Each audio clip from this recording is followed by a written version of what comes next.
There was a time if you had a good enough brand, a good enough management team, a good enough strategy, that was good enough.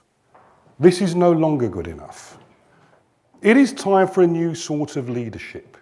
Extraordinary times demands extraordinary leadership. I would say management is the IQ, we think it. Leadership is the EQ, we feel it. How unique, special, and different are you? What's your point of differentiation? And one of the misconceptions we have here in a developed world that leaders are at the top of the organization. Nonsense. Nonsense. Leadership is not management. It's how we energize our people towards our vision. The key word is energize. Not push, not command, energize.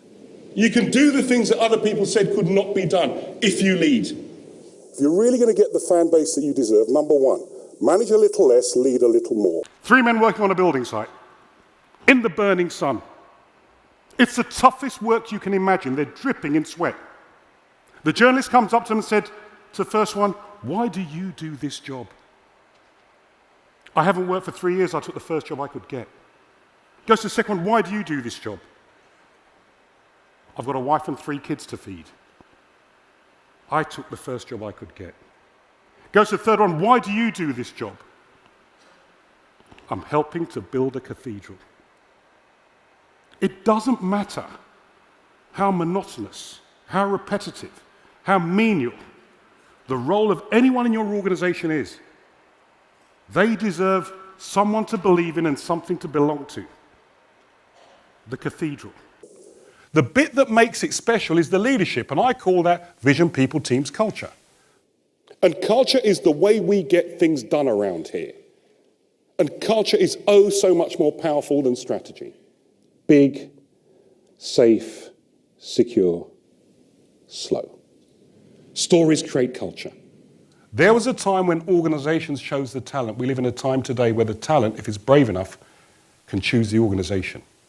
Listen, listen, listen again. The best communicators are the best listeners. There was a time when organizations around the world would challenge down and support up.